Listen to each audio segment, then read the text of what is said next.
pa man, naiyak na ako.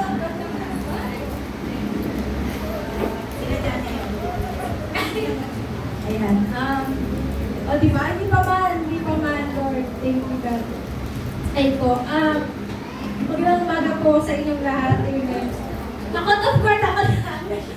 Ayun, pero syempre, palagi naman ako nagpapasalamat sa Panginoon kasi despite everything, talagang yung blessing niya at saka yung patuloy na patnubay niya sa akin is continuous talaga. At sa mga panahon na alam na parang wala na akong matatakbuhan o malalapitan, lagi siya nagpo-provide ng mga tao na tumutulong sa akin. Yung iba, hindi ko akalain na tutulong. Yung iba, parang basta alam ko na yung mga yon si Lord ang nagpadala.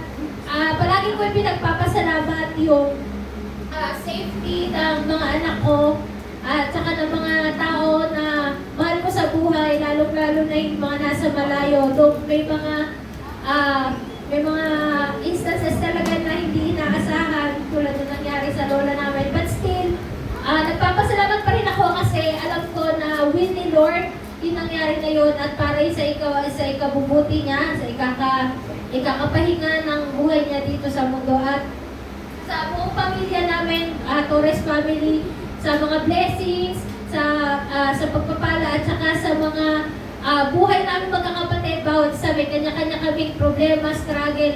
Pero at the end of the day, every Sunday nakikita ko na nagtitipot-tipot kami, na masaya kami. Siyempre ako bilang ate, masaya din ako kasi kahit na sa buhay namin araw-araw magkakaiba kami, pero meron pa rin kaming time sa isa't isa at saka hindi pa rin nawawala yung pagre-reminis ng kuya ko sa buhay namin dalawa bilang magkapatid. Ayun.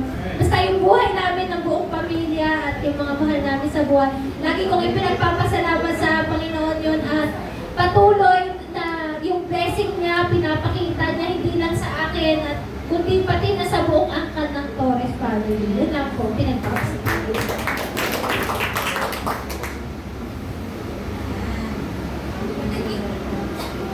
Yan. Hallelujah. Praise God sa buhay ng ating Ate Joanne, ano? Buti na lang nandito sa Ate Joanne. Kundi wala magpapatuto. Amen. So, ako din, i-ano ko na rin, i-take ko na rin yung opportunity na nasa harapan ninyo. So, minsan lang to, no? Minsan lang mangyari. So, nagpapasalamat ako, unang-una sa ating Diyos. Siyempre, sa buhay na binigay niyo sa akin, everyday, sa lakas, no? Sa pasensya, sa haba ng pasensya na binigay niya sa akin. Maraming salamat sa ating Diyos. You know, ngayon, di ba, ang araw na ngayon is panahon ng pasukan na, di ba? So, alam ko yung mga mother dyan na naghahanda na, may mga estudyante, no? Naghahanda na sila physically, emotionally, and financially, no? Naghahanda na sila para sa pasukan na darating. And, salamat sa Diyos kasi kahit maraming problema, maraming struggle na nangyayari, tapat pa rin ang Diyos sa atin, no? Tapat pa rin ang Diyos sa buhay natin, sa bawat isa, na pinapakita niya talaga kung gaano siya ka-powerful, no? Kung gaano siya ka-amazing talaga sa buhay natin. Kaya, papuri sa Diyos na buhay lamang ang bibigay natin sa Kanya. Amen? Amen. So, kung wala na pong magte-testify sa utagang ito, handa na po ba ang mga puso natin at ang mga tenga natin na makinig sa salita ng Diyos? Amen. Amen. So, kahit tabingin yung bangka natin, no, patuloy pa rin tayong magpupuri. Tinatawagan ko na po ang magdadala ng salita ng ating Panginoon, Pastor Eddie Olera. Okay.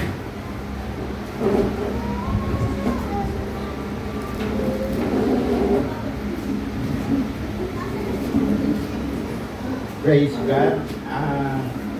Sister, ano ba? Nasa labas. Engage, Sister Engage. Yung pong mga hindi na bata, papakutin mo dito. Kasi ginagawa nilang tambayan. Papatugin mo lang yung lahat ng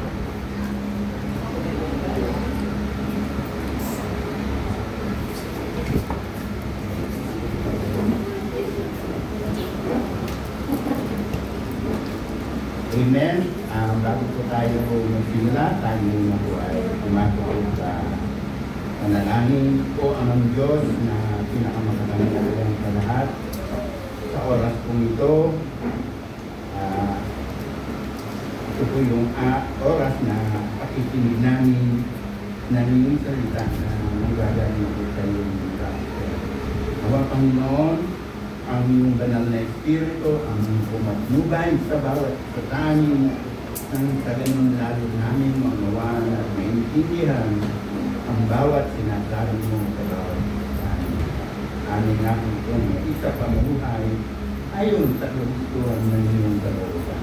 Lord, maraming salamat at tunay po na ikaw yung Diyos na aming ginagamba at pinapaputihan. Okay. Lapangan po natin ating Panginoon. Hallelujah. Dito, lahat po ng mga yan, dito, para tayo. Sabi kasi, tagilidong pangka. Kasi yung mga musician natin.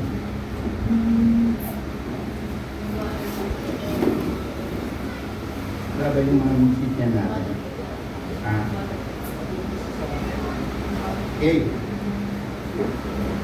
Tuloy ng Panginoon sa araw na ito at ang ating pong pag-aaralan ay tungkol po sa panalangin.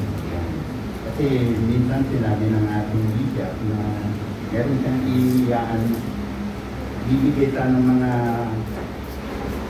katuroan tungkol po sa prayer. Tagal ko na pong pinag-aaralan ang prayer.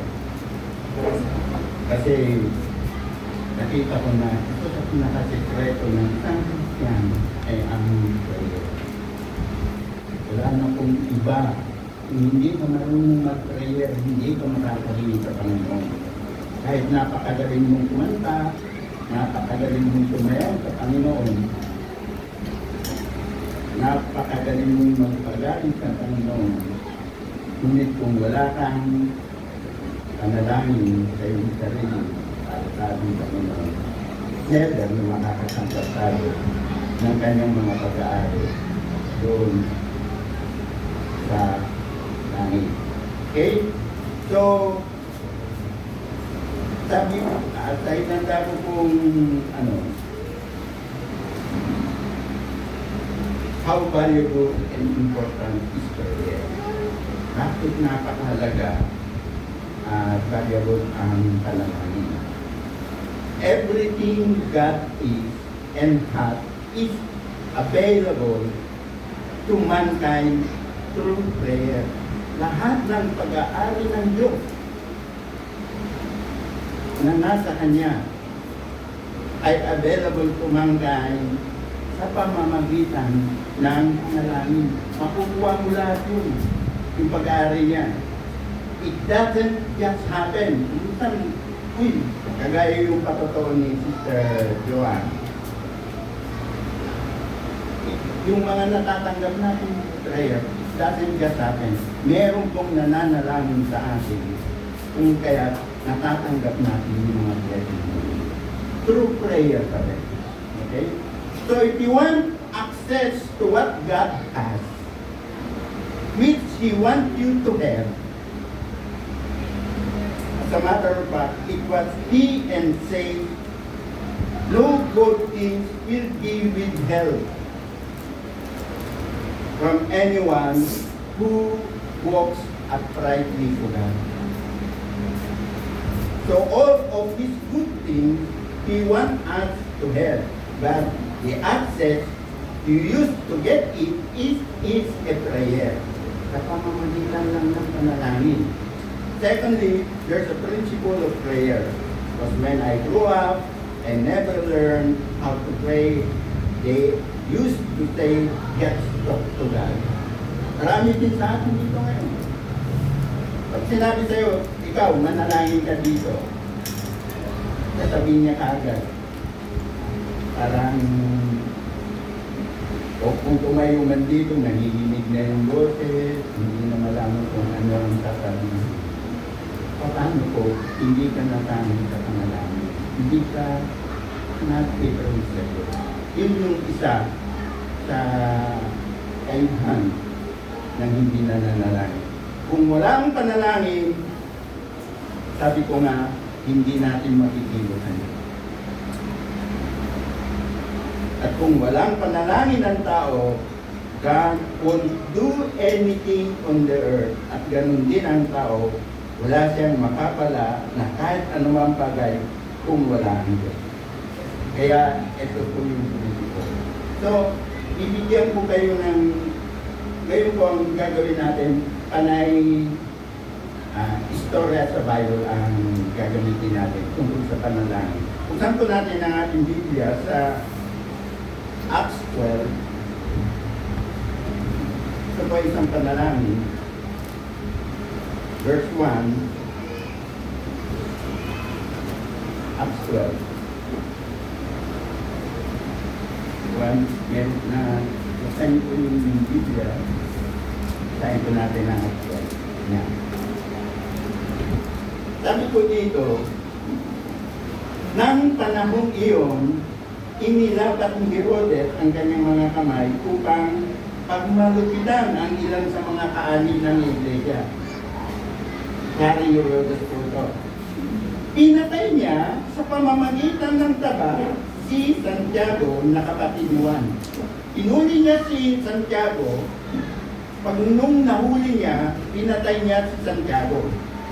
Nang makita niya na ito'y ikinasiya ng mga Hudyo, kanya namang isinunod na dapin si Pedro. Ito ay ng panahon ng pista ng tinapay na walang pampalsa. So, during, Feast of Unleavened Bread. Nang siya'y mahuli na niya, kanyang inilagay siya sa bilangguan. At siya'y ibinigay sa 4 na pangkat ng mga nawal upang siya'y bantayan at binabalak na siya ay iharap sa taong bayan pagkatapos ng Pasko. Dahil po ito ay araw ng Pasko, hindi kagad pinatay si Pedro at ikinulong muna. Okay? At nung kinulong siya, pinabantayan siya ng 4 na magbabantay sa kanya, 4 na sundalo. Habang si Pedro ay nasa bilangguan, ito pong verse 5 na ito, ang iglesia ay taintim. Tingnan po natin yung verse 5, na nananalangin sa Diyos para sa Kanya. So, ano po ang susunod na pangyari? Nang gabing si Pedro ay malapit ng ilabas ni Herodes, natutulog siya sa pagitan ng 2 kawal na nakagapos ng 2 tanikala at ang mga bantay sa harap ng pintuan ay nagbabantay sa bulungan. Biglang nagpakita ang isang anghel, Panginoon at tumanglaw ang isang liwanag sa kulungan. Kinapit siya ni Pedro sa tagiliran at siya ginising na sinasabi, "Bumangon kang madali!"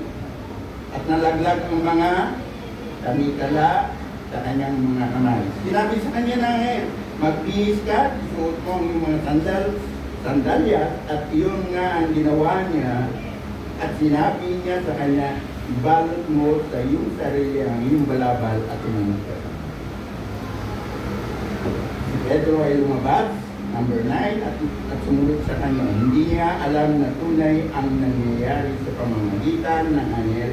Akala niya ay nakakita siya ng isang Panginoon. Nang sila'y makaraan sa una at sa pangalawang bantay, dumating sila sa 7 bakal na patungo sa lungsod. Ito'y pusang nabuksan. At kanila sila'y lumabas at dumaan sa isang lansangan at agad siyang iniwan ng ngayon. Nang natawan si Pedro ay kanyang sinabi, "Ngayon natitiyak ko na sinugo ng Panginoon ang kanyang anghel at iniligtas ko sa kamay ni Herodes at sa lahat ng ginaapahan ng mga." So, sa ating pong nabasa, si Pedro po, unang dinakip si Santiago. Nang madapit si Santiago, pinatay kagad ni Herodes si Santiago. Pagkatapos, nang makita ni Herodes na mukhang nasiyahan yung mga tao sa pagkapatay niya kay Santiago, isinod naman niya si Pedro. Nang madakit si Pedro, ang iglesia po ay nananalangin sa verse 5. Ang panalangin ko na ay taimtim po silang nananalangin. So dahil kinabukasan pa, bibitayin din si Pedro. Kaya nagkaroon ng pagkakataon yung iglesia na ipanalangin si Pedro. Tingnan niyo po. Gusto kong makita ninyo sa verse 1 at sa verse 2, bakit si Santiago ay namatay? At bakit si Pedro ay hindi namatay? Meron pong pagkakaiba. Nakita niyo po ba? Kasi pag binabasa mo to, at hindi mo tingnan na maigi kung bakit nangyari yon, hindi mo mapupunta sa isipan mo yung panalangin. Hindi mo matututo. Bakit? Kasi si Santiago hindi na ipag-pray. Nakita niyo po ba yun? Yun yung kanagahan ng prayer. Namatay si Santiago. Namatay kasi yung iba, ang sinasabi nila dito, kasi pagkadakit kay Santiago, pinatay kaagad ni Herodes. Kaya hindi na ipag-pray. Pero pag titingnan mo to, makikita natin na napakahalaga pala talaga ng prayer. Ang panalangin nagliligtas ko ng kamatayan. Kung ikaw ay nasa pilit ng kamatayan, kasi yung nag-pray sa'yo, pwede kang iligtas ng mga nananalangin sa'yo sa iyong kamatayan. Yung mga prayer po natin, yung mga corporate prayer po natin, hindi natin alam, nakakapagligtas po yan. Kasi po, ang isa po sa pinag-pray ko na sabi ko nga kay sa asawa ko, Rika, mag-pray tayo at mag-pray natin yung ating lipat na si Corina. Pero bago ko po, pinag-pray na yung isipat ko, bago ako nag-pray, nagtaintin muna po akong nanalangin sa Panginoon. Ito yung aking ginawa. Hindi kagad po ako sumabat na nag-pray ang ating Panginoon, ay ang aking lipat. Hindi po kagad ako pumunta ron, nalika, mag-pray tayo. Pero hindi alam ng aking misis na naihanda ko na yung aking katawan dahil nakipag-usap muna ako sa Panginoon. Sabi ko, Lord, meron po akong ipag-pray. Ang una po kong ginawa, nag-minister muna ako sa Panginoon doon sa aking ipapanalangin. Mamaya makikita nito. Sabi ko, Lord, meron po akong ipag-pray. Nalalapit na po yung operation ng aking ito. Dalangin ko Panginoon, pagpanuupan mo ako ng yung dalang na Espiritu ng kaganon, sa pagpapanalangin ko po sa aking ipag, ay magkaroon po ito ng kasalumpayan. So, ang ginawa ko ng gabi yun, sabi ko, Ma, kaya mag-pray tayo. Pray natin si Sister Penny. Alam mo, kahit na ano po yung alam ko, marami nag-pray. Hindi rin namin siguro. Pero, isa po kasi sa pamamaraan nyo, paano tayo mag-pray. Hindi po kasi, alam niyo po, hindi po kasi basta meron dito, pinag-pray mo. Pinag-pray mo na kagad.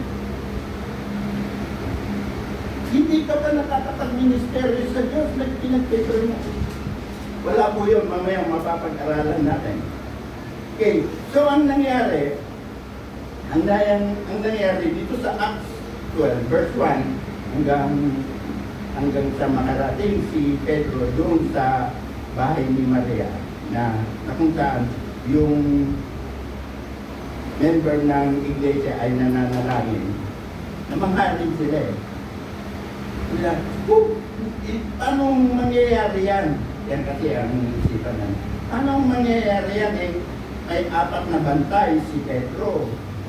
Paano siyang makakalabas? Tapos nakakandado pa, nakatani ka lang, nakakadena pa. Eh wala pong naniwala. Pero nung makita na nila si Pedro sa pintuan, at siya pumasok, doon na sila naniwala yung kanilang panalangin ay tinignan. At ganoon din si Pedro. Nalaman niya rin na may nananalangin sa kanya. Kaya siya wala doon sa dapat ay mamatay siya pinabukan. So meron pa po akong isang verse na inihanda para din po sa prayer. Sa Matthew 17,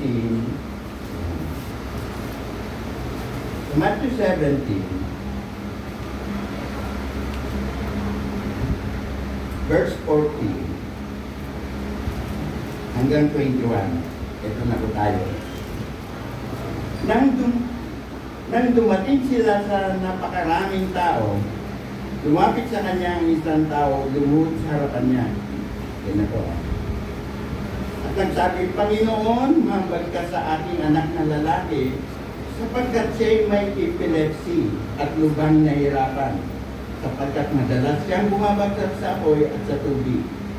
Dinala ko siya sa iyong mga alagad. Remember 16.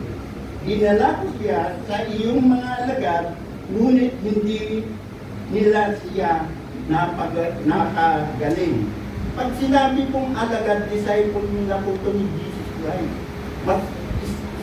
Kumbaga sa mga Kristiyano, kung tayo, mga attendee lang, ito po mga disciple na. Bigyan pansin natin yung disciple.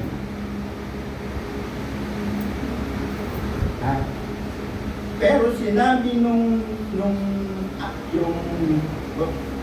kanyang magulang na dinala ko yung aking anak sa inyong mga disciple, sabi niya. Dinala ko siya. Sumagot si Jesus at sinabi, lahing walang pananampalataya at napagkasama. Hanggang kailan po pa kayo makakasama? Gaano katagal ako magpipisa nyo, dalhin niyo siya rito. So, dinala nila yung may sakit kay Jesus. At sinaway ni Jesus ang demonyo at lumabas ito sa bata. Gumaling ang bata ng oras din yun. Napakadali. Napagaling ni Jesus. Tapos, sinabi niya sa kanila, at sa verse 19, pagkatapos ay lumapit ng sarilinan ang mga alagad. Isa-isa may lumapit yung mga alagad na ito, sabi niya. At sinabi nila, bakit hindi namin iyon napalaya? Diba? Bakit hindi namin iyon napalaya? Sinabi niya sa kanila, dahil maliit ang inyong pananampalataya, sapagkat katotohanan ang sinasabi ko sa inyo, kung meron kayong pananampalataya na kasi laki ng butil ng binhi ng mustas, sabihin ninyo sa bundok na ito, lumapit ka ron at morreto ay lilipat at sa inyo walang hindi mangyayari. Ngunit, sa verse 21, ito na po, ngunit, ang ganito'y hindi lumalabas, kundi sa pamamagitan ng panalangin. Diba? Marunong naman akong nanalangin eh. Hindi. Mali ang prinsipyo mo ng panalangin. Tingnan natin po sa Mark 1:33. Ito na po yung prinsipyo ng panalangin. Sa Mark 1, verse 35 at saka sa 44. Bible reading lang muna tayo. Para lalo natin maintindihan kung bakit sinabi ni Jesus, ito ay mapapalayas lang sa pamamagitan ng panalangin. Okay? Mark 1, verse 35, sa hanggang 44. Sabi niya po dito, nang madaling araw, tingnan niyo po nang madaling araw, habang madilim pa, pagbangon ni Jesus ay lumalabas siya at nagtutungo sa isang ilang na lugar at doon ay nananalangin. Nakita niyo na po yung ibig sabihin, hindi ito napapalabas sa pamamagitan ng ano paman, kundi ito ay napapalabas sa panalangin. Madaling araw pa lang, nung binabasa ko po ito at pinag-aralan ko, nung madaling araw pala sa Saudi, sumisikat na yung araw sa kanila at 4 o'clock. Tapos, para yung mga tao, para magdala ng kanilang mga paninda doon sa palengke. Alas 6, kailangan nakahanda na, alas 5, naghahanda na sila. Sa 6, oras na ng pagbibili. So, ang nangyayari ngayon, si Jesus, bago pa sumikat ang araw, yung alas 4 yun, nananalangin na siya. So, nananalangin na ang ating Panginoon at 3 o'clock in the morning. Nananalangin na siya. Mamaya makikita nyo kung ano yung kahalagahan ng panalangin ng ating Panginoon at kung bakit sinabi niya, hindi ito nagagawa lang ng kahit ano, hindi sa pamamagitan ng panalangin. Okay, at 3 o'clock na nanalangin na ang ating Panginoon. So, pagpalagay mo na hanggang dumating ang oras ng alas 6, so meron siyang 3 oras na nananalangin. Okay? Hinanap siya ni Simon at ang mga kasamahan sa 36 niya. Siya natagpuan nila at sinabi sa kanya, hinahanap ka ng lahat. Sinabi niya sa kanya, pumunta tayo sa iba pang mga kalatibayan upang ako'y makapangaral di naman doon sapagkat dahil dito ako'y nabalito. Sa 39, nagpunta yan sa buong Galilea, nangaral at kailang sinagawa, nagpalayas ng mga demonyo. So, after his prayer, after his ministry to God, mag-isa lang siya eh. So, ang kausap niya, imagine natin, nung siya ay nananalangin, hindi naman niya ang kausap niya doon ay ang ating Amang Diyos. Nag-pray siya. Wala siyang kasama. At sa Bible, never na ang ating Panginoon ay nakipag-prayer sa mga disciple niya. Basahin niyo ang buong Bible. Basahin niyo po ang buong Bible. Never na sinabi ni Jesus, kayo, manalangin tayo. Never po siyang nakipag-pray sa mga disciple niya. Bakit? Bakit hindi nga ginagawa yun? Dahil dapat bawat isa sa atin ay marunong manalangin. Bawat isa. Kung ang bawat isa sa atin ay marunong manalangin, alam niyo po, never na po tayo magkakaroon ng mga corporate problem. Kasi marunong kang manalangin At kung magkaroon man tayo ng corporate prayer na ginagawa ng mga iglesia ng araw, bihasa na sila. Pagamat nag-corporate prayer sila, pero may kanya-kanya na rin silang panalangin.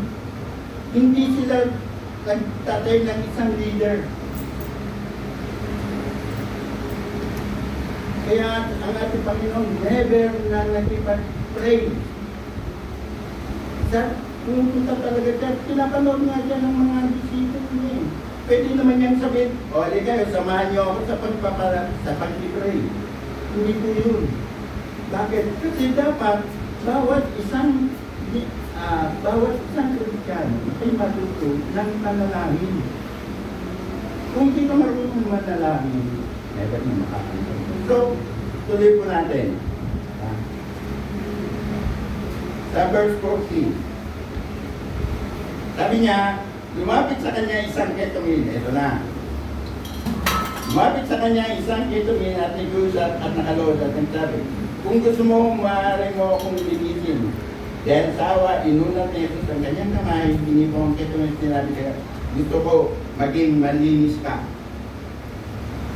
Hindi na po siya nag-pray dito. Hindi na po nananalangin ng ating Panginoon. Gusto ko maging malinis ka. Sabi. At kaagad na nawala ang kanyang ketong at siya'y naging malinis. Pagkatapos na may siyang pinalaan, kaagad siyang itong pinalis. Sinabi, tiyakin mong wala kang sasabing kaniman. Marami pa pong ginawang miracle ang Panginoon. Nagpagaling ng mga may pilay, pinapagaling niya. Hindi niya po ito pinagpipre. Sabi niya, sige, pagpipre kita para gumaling ka. Hindi niya po ginawa yun. Basahin po natin ang buong Biblia. Sa harapan po ng mga may kasala, yung mga may uri ng sakit. Kasi hindi niya tinatiri pagpipre mo nila. Hindi. Pagdating niya doon sa may gusto mong gumaling, okay, magaling ka na. O ikaw na may pilay, gusto mong makalakad, kakalakad ka na. Bakit? Dahil umaga pa lang, alas 3 pa lang ng madaling araw, nagmi-ministry na siya sa Diyos. Idinadalangin niya na yung lahat ng kanyang makakasalamuha sa bayan. So, Jesus is a prayerful man.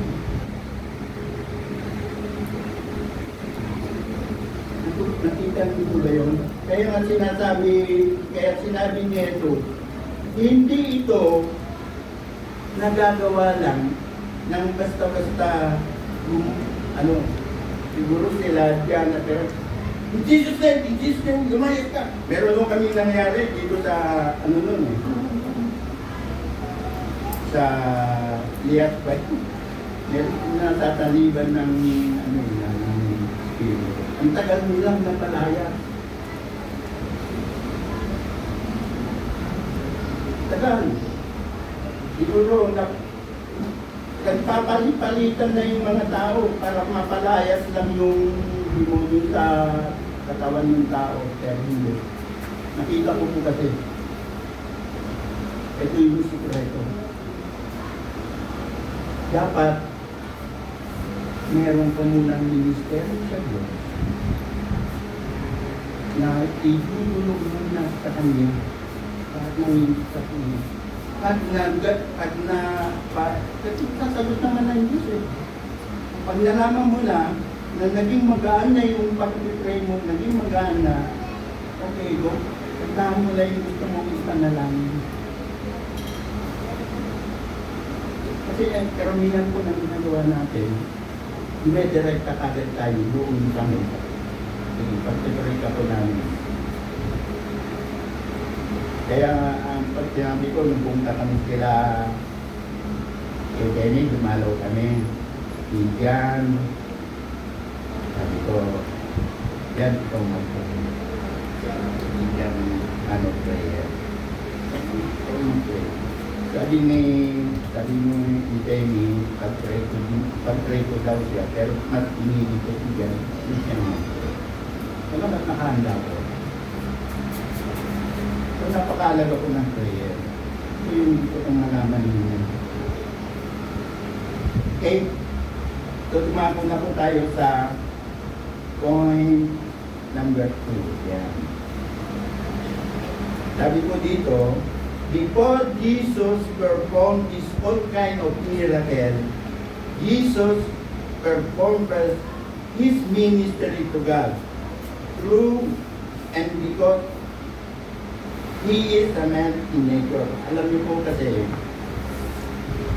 bakit po nakakapag-perform ang ating Panginoon? Alam mo, ang ating Diyos galing na kasama, baka sabihin natin. Kasi, kaya napapagaling kagad yan ni Jesus kasi anak siya ng Diyos Galing, hindi katulad natin na talagang tayo from the flesh to flesh. Si Jesus Christ, from Spirit to man. Kaya ang pinagkalooban lang ng Diyos na manalangin, walang iba, hindi ang tao. Ang angel never niya pinagkalooban. Ang tao lang ang may legal na karapatan na manalangin sa Diyos. Yung mga tao lang ang tinatanggap ng Diyos na manalangin sa Kanya. Na who lives uprightly to Him. Hindi pwede yung, kaya nga dito sa Acts 6:12, sa verse 5, sabi, at taintin silang nananalangin, fervent prayer. Yun po yung kanilang nararamdaman, yung taintin nilang panalangin. So, bakit ang ating Panginoong Yesus ay merong siya ay nagpipray? Kasi siya ay Son of Man. Kumbaga siya kasi ay nagkatawan tao. Less. Kaya, pwede naman yan siguro pag isipin kasi natin na may nagtanong kasi na, kasi, ano siya anak niya ng Diyos galing sa Diyos, tayo hindi. Yun nga yung mahalaga sa Diyos Binigyan ng Diyos ang tao na manalangin sa Kanya.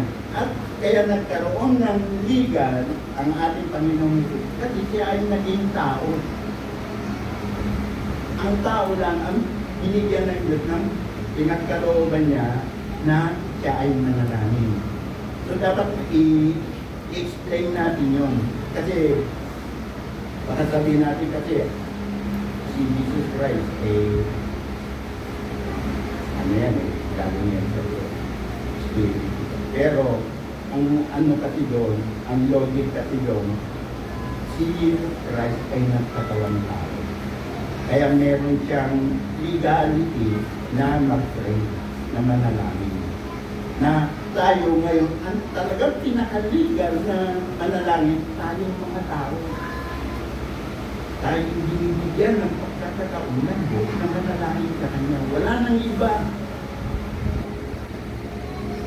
Okay? So, here are the principles of nature. Only human, sabi nga dito, only human has the authority to pray to God. Wala namang iba. Yan lang ang sinasagot ng Diyos. Tayong mga tao. So,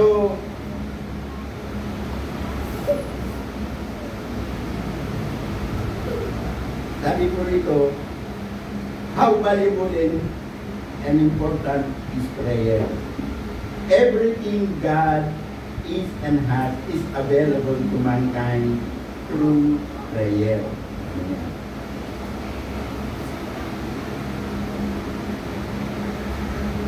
God loved us so much to make us share with His power.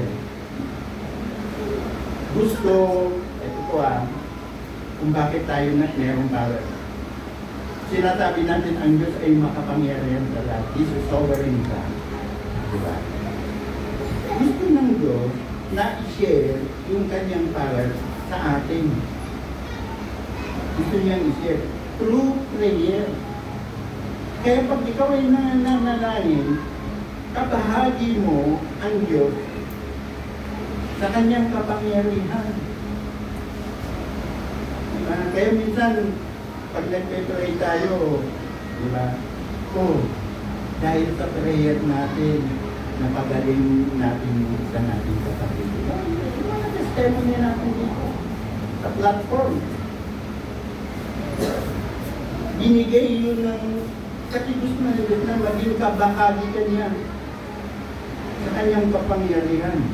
Through prayer, subukan mong hindi mong gamitin yung prayer, kung wala kang kabahagi na kapangyarihan sa Diyos, never na magkakaroon ng. And lagi kong sinasabi, napakahalaga ang panalangin. Through prayer. In Mark 11:24, sabi po,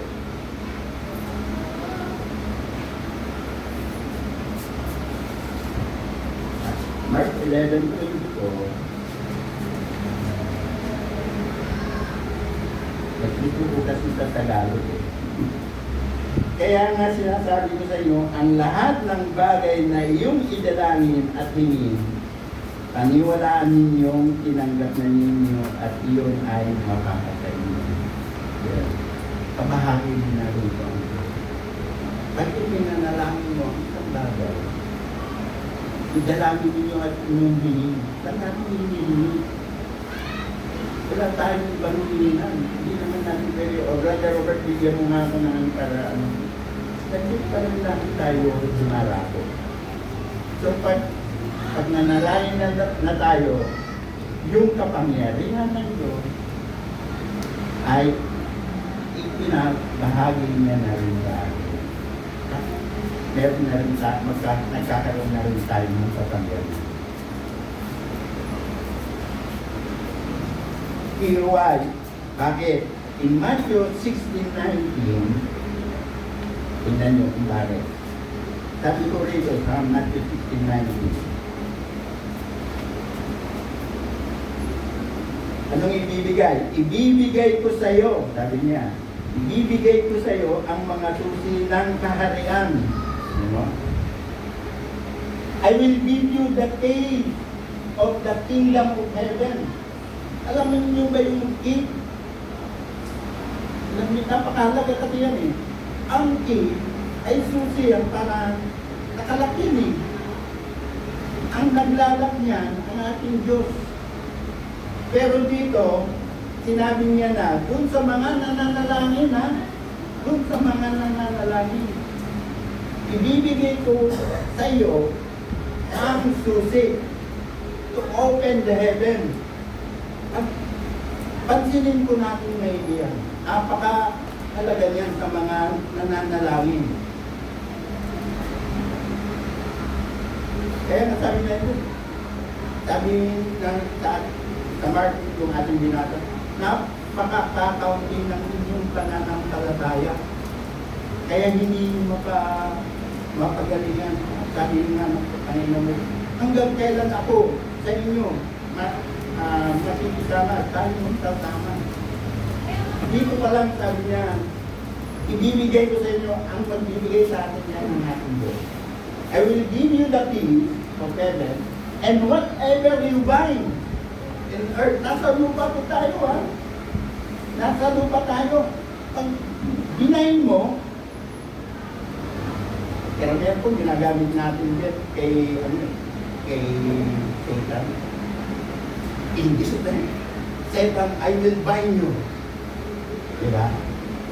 Yun yung karamihan na ginagamit natin. Shall be bound on heaven, and whatever you loose on earth shall be loosed in heaven. Pero mo, yan yung binigay na kapangyarihan sa atin ng Diyos. At ikaw ay isang taong manalangin. Ibigay ko sa iyo ang kariyan ng manalangin. Kaya hindi po, ang panalangin ko, hindi po basta-basta. Hindi pwede yung, isa nga, kaya nga sabi ko eh, meron dito. Ako meron dito. Ang mag-pray, opening prayer natin sa ganito. Tingnan niyo yung alituntunin ng Diyos. May pagdating niya dito.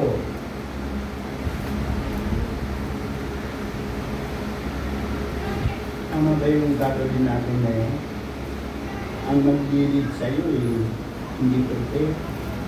Hindi nga lang, kaya dapat ganyan yung ano namin yan eh, yung announcement natin yan. Kunyari, nakalagay dyan, opening prayer. Ganito. Tertiary ito. Dapat, nakahanda na yung sarili mo. Kasi ikaw ang opening prayer. Dapat makikiusap ka muna ngayon sa ating Diyos. Lord, sa linggo po ako po yung mag-pray. Marami po akong makakasama mo. Nawa Panginoon, yung pag-pray ko po sa kanila ay pagkaloob mo rin kung paano ba po. Dapat ganun yung ating preparasyon sa prayer. Hindi po ako nagano, pero mas maganda po pag ganun yung preparation natin sa prayer. Hindi lang yung pagdating mo dito, ay ako ba yung mag-pray? Diba? Biglaan. Hindi siya nakahanda sa pag-pray. So, parang ang prayer kasi, alam niyo kung hindi, bira lang kasi siguro ang prayer. Kaya ang nangyayari, pag sinabi ang, ito, karamihan sa mga church, hindi siya, ganito ang ating katawagin ng mag-pray. Mabibigla na yung mga pray. Napakalaga ng prayer to God. Prayer is talking to God. Hindi po ito pakikipag-usap sa atin. Nakikipag-usap ka po sa Diyos. At sino itong Diyos na to? Dapat natin malaman yun. Ang Diyos na ating kausap ay isang makapangyarihang Diyos. He is holy, banal. Pagkatapos, pagdating mo dito, mag-pray ka lang. Parang ang kausap mo hindi banal. Para ang kausap mo hindi makapangyarihan. Kaya nga sila dun sa Old Testament, sabi nga ni Bishop mo, pag sila nag-pray, nagpapatari. They bow their head, touching ground. Open their hands, dalawang kamay.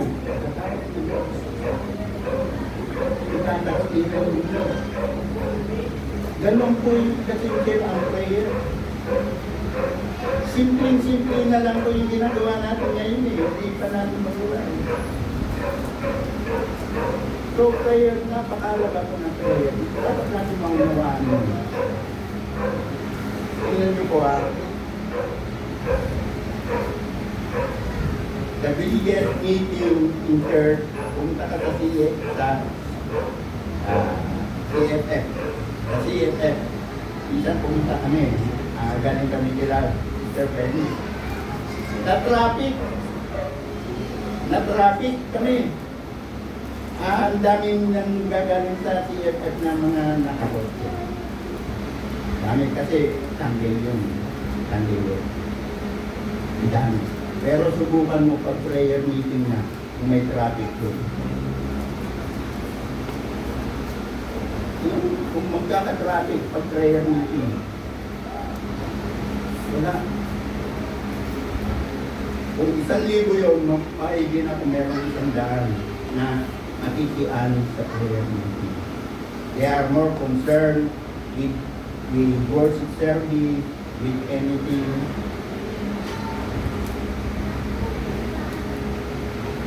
Kaya po, sabi nga ng Panginoon, walang patin na panalangin dapat natin. Bakit? Gusto i-inject ng Diyos kung panalangin ka. Pray without ceasing. Kung ating pangunawain mo, gusto na ating Panginoon na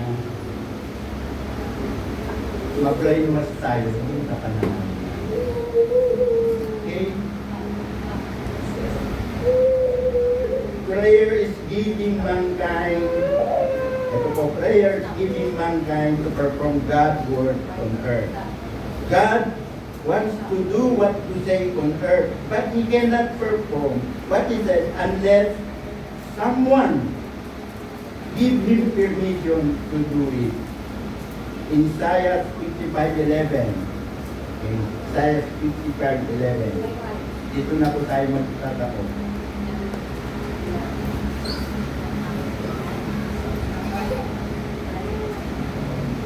Isaiah 55:11, sabi niya, magiging gayon ang aking salita na lumalabas sa bibig ko. Hindi ito ibabalik sa akin ng walang bunga, kundi gaganapin ang ayon sa layunin ko at magtatagumpay sa bagay na kung saan ay sinubo ko ito. So, sa ating sinubo. Lahat ng ating ginagawa ayon sa kalooban ng Diyos, hindi po yan babalik sa Kanya. No? Walang kadahilanan. Hindi mo may babalik ito ng talaga. Kaya isa po ito yung pananalig. Prayer is not telling God what is wrong. Prayer is telling God to fix. Pray is not about complaining. It's about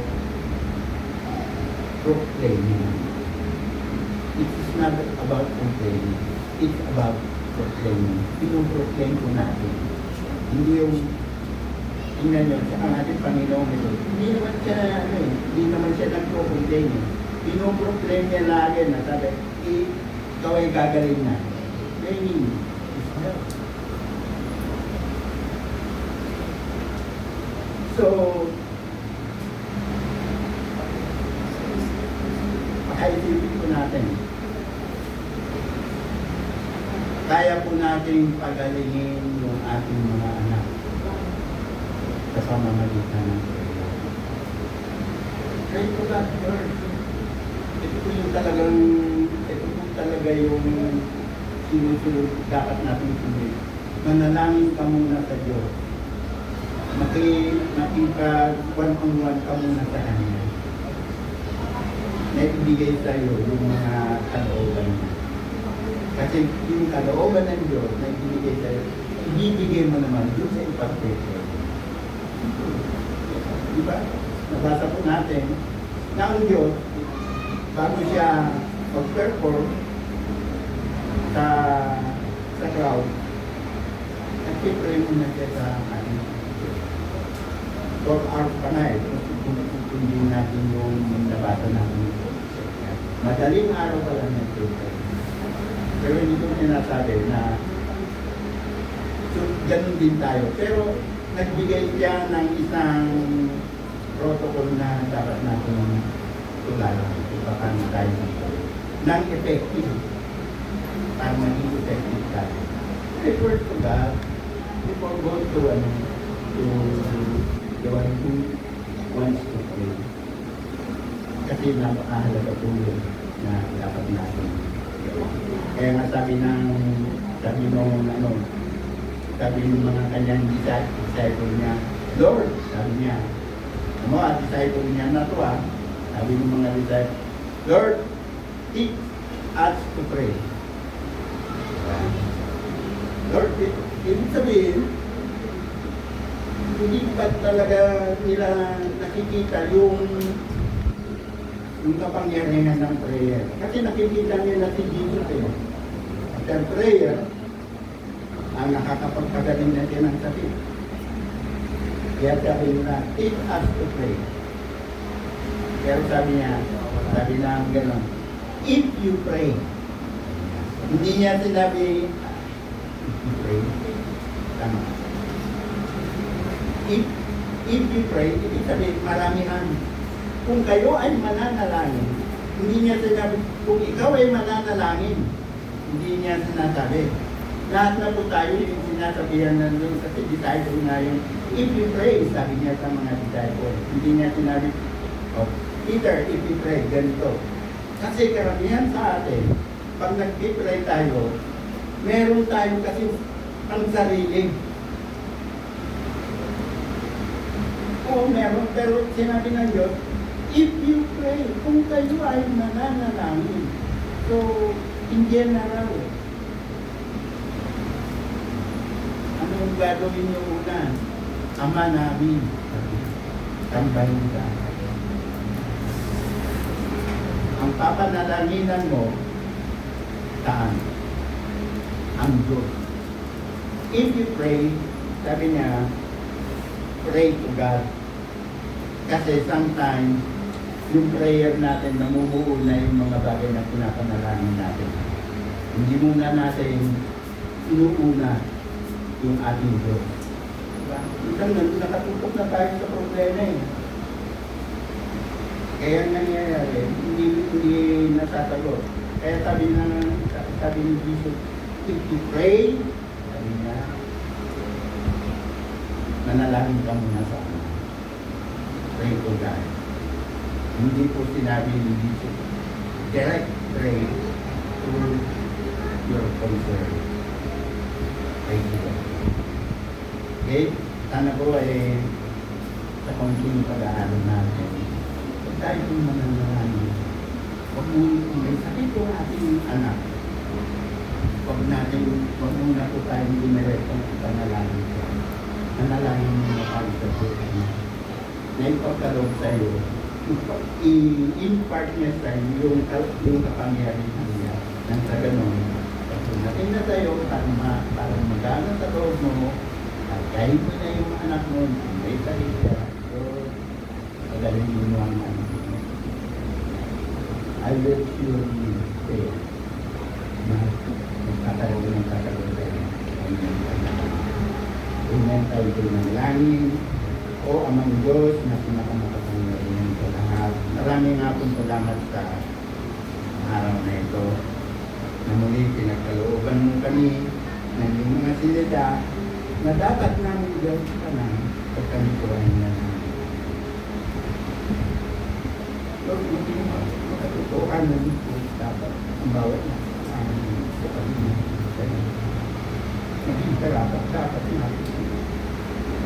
Marami po kami nagagawa, Panginoon, na bagay na hindi ayon sa kalooban. Ngunit Lord, hindi ka tumitigil pa rin sa amin. Pagkat gaya ng sinabi mo na mahal mo ang iyong mga dahil kung silang piling sa anumang bagay. Nais mo silang makasama, lalo na po sa mundo nito kung saan kahati ka namin sa pagkakapag ng mga bagay. Maraming salamat Lord at naging kandidato po ito sa bawat isa sa amin ang salita. Hindi po na pinili. Palakpakan po natin natin.